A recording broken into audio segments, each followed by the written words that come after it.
होने के क्रम को देखना कितना ही सुखद होता है। बच्चा जैसे ही थोड़ा बड़ा होता है, वो अपनी माँ को अपनी ज़रूरत की चीज़ों को अपनी ही भाषा में समझाना शुरू कर देता है। अपने घर और थोड़ा बड़ा होने पर अपने घर के सदस्यों में, जैसे कि अपने दादाजी, अपने पिताजी की नकल करना शुरू कर देता है और फिर दादी के चश्मे की तरफ लपकता है। इस तरह की बहुत सारी एक्टिविटीज़ करता है जिससे कि पूरा घर खुशियों से झूम उठता है और दिन कब बीत जाता है पता ही नहीं चलता है।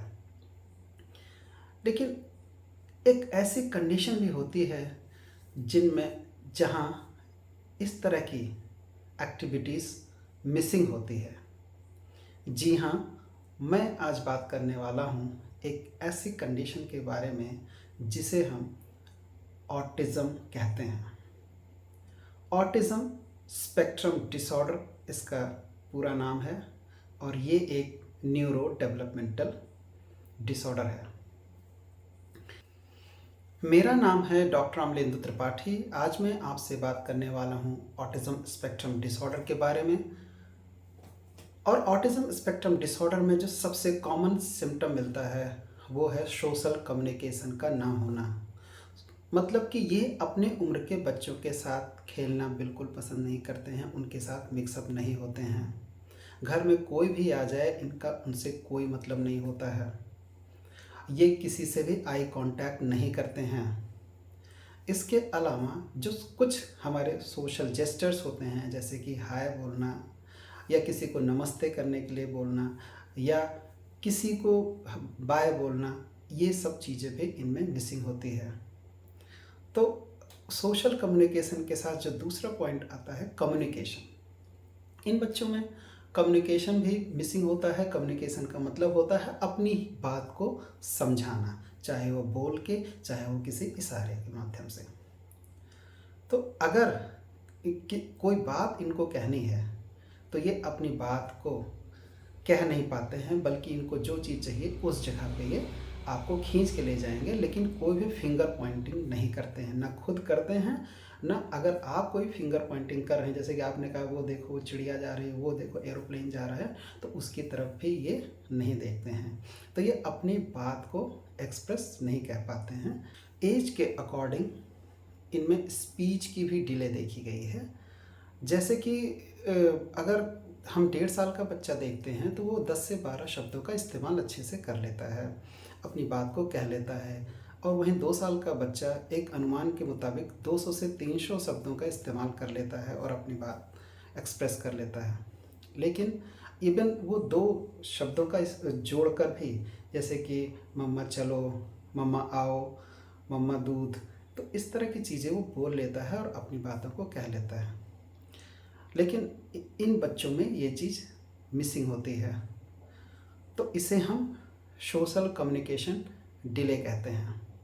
अब अगर सोशल कम्युनिकेशन डिले के साथ कुछ ऐसी चीज़ें आपको देखने को मिले, जैसे कि बच्चा बहुत रॉकिंग कर रहा है, एक जगह बैठा है, बहुत हिल रहा है, एक जगह पे टिक के नहीं बैठ रहा है, बहुत ज़्यादा हाइपर एक्टिव है, एक पैटर्न में रन कर रहा है, या कहीं भी जगह मिले थोड़ी सी चढ़ने की कोशिश कर रहा है, एक सर्कल में घूम रहा है या स्पिन कर रहा है, सर्कल में ही चक्कर लगा रहा है।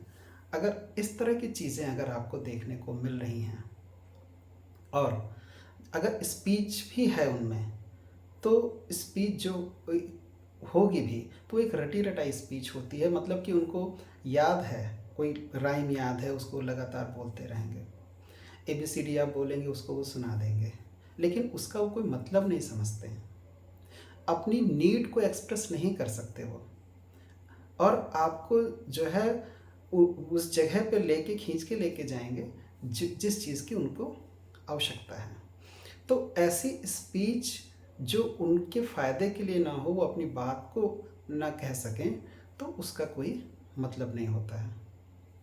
इसके अलावा एक पैटर्न और देखने को मिलता है जिसे हम कहते हैं रिपीटेटिव बिहेवियर। मतलब एक ही चीज़ को बार बार करना, एक ही वीडियो को बार बार देखना, एक ही खेल को बार बार दोहराना और एक ही जगह पे बार बार जाना, एक ही चीज़ से अपने आप को एसोसिएट कर लेना, तो ये एक रिपीटेटिव पैटर्न बनाता है। स्पिनिंग वाली चीज़ों पे बहुत ज़्यादा फोकस करते हैं। कोई चीज़ घूम और इसके अलावा कार के साथ इनका बहुत ज़्यादा एसोसिएशन होता है। स्पेशली कार को उल्टा करके उसकी व्हील को घुमाना, ये इनको बहुत पसंद होता है। एक और चीज़ देखने को मिलती है जिसे हम कहते हैं रिस्ट्रिक्शन या फिक्सेशन।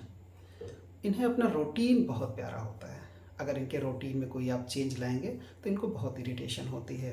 नई जगह पे ले जाएंगे तो इनको बहुत इरिटेशन होती है। यहाँ तक कि पेरेंट्स आके बताते हैं कि कहीं हम जर्नी में जाते हैं तो ये कुछ खाता नहीं है, किसी के घर जाएगा तो कुछ भी नहीं खाएगा, टॉयलेट नहीं जाएगा, सूसू पोटी नहीं करेगा, क्योंकि ये एक जगह अपने आप को एडजस्ट किए होते हैं, तो उस रूटीन को चेंज इनको बर्दाश्त नहीं होता है, उसमें एडजस्ट नहीं कर पाते हैं। इसे हम ट्रांजिशन कहते हैं। तो इनको ट्रांजिशन बिल्कुल बहुत टाइम लगता है एक इन्वायरमेंट से दूसरे इन्वायरमेंट में अपने आप को एडजस्ट करने में। हाँ, इसके अलावा हमें कुछ सेंसरी चेंजेस भी देखने को मिलते हैं। जैसे कि अगर कोई बच्चा कोई खाने को स्मेल कर रहा है तो एक नॉर्मल चीज़ है, लेकिन अगर वो अपनी शर्ट को स्मेल कर रहा है, अपने टॉयज़ को बार बार स्मेल कर रहा है, इसका मतलब यह है कि अननेसेसरी ऑल्फैक्टरी सेंसेशन लेने की कोशिश कर रहा है। और इसके अलावा कुछ बच्चे अपने बॉडी को रब करते हुए चलते हैं, अननेसेसरी टच करते हैं, उनको बाल कटाने में, नाखून कटाने में, हेयर कॉम्ब करने में बहुत दिक्कत होती है। इसके अलावा कुछ साउंड्स जो आमतौर पे घर में होते हैं, जैसे कि कुकर की सीटी बजना, हेयर ड्रायर की आवाज़, मिक्सर ग्राइंडर की आवाज़, उससे भी इनको बहुत इरिटेशन होती है, बहुत परेशान हो जाते हैं। इसका मतलब ये है कि ये कुछ नॉर्मल ऑडिटरी साउंड के लिए भी बहुत ओवर सेंसिटिव होते हैं। तो इस तरह की चीज़ अगर आप देखने में आ रही है तो कम्युनिकेशन डिले के साथ अगर ये सब सारी चीज़ें आप देखने में आ रही है, हाँ, इकट्ठा एक ही बच्चे में सारी चीज़ें नहीं मिलेंगी, लेकिन अगर इस तरह की चीज़ें देखने में आ रही हैं तो ये एक अलार्मिंग सिग्नल है ASD के लिए। आप इन चीज़ों को पहचानिए और एक्सपर्ट राय लेने की कोशिश करिए। मैं अपने क्लिनिक पे बहुत सारे बच्चों को होम्योपैथी दवाओं के माध्यम से हेल्प करने की कोशिश करता हूँ और बहुत सारे बच्चों को बहुत हद तक सहायता मिली है। होम्योपैथी के बहुत प्रॉमिसिंग रिज़ल्ट हैं। अगर आपको किसी तरह की सहायता की ज़रूरत है, आसपास किसी बच्चे को ज़रूरत है, तो हमसे कांटेक्ट कर सकते हैं। हमारा फ़ोन नंबर और एड्रेस वीडियो में अंत में दिया हुआ है। धन्यवाद।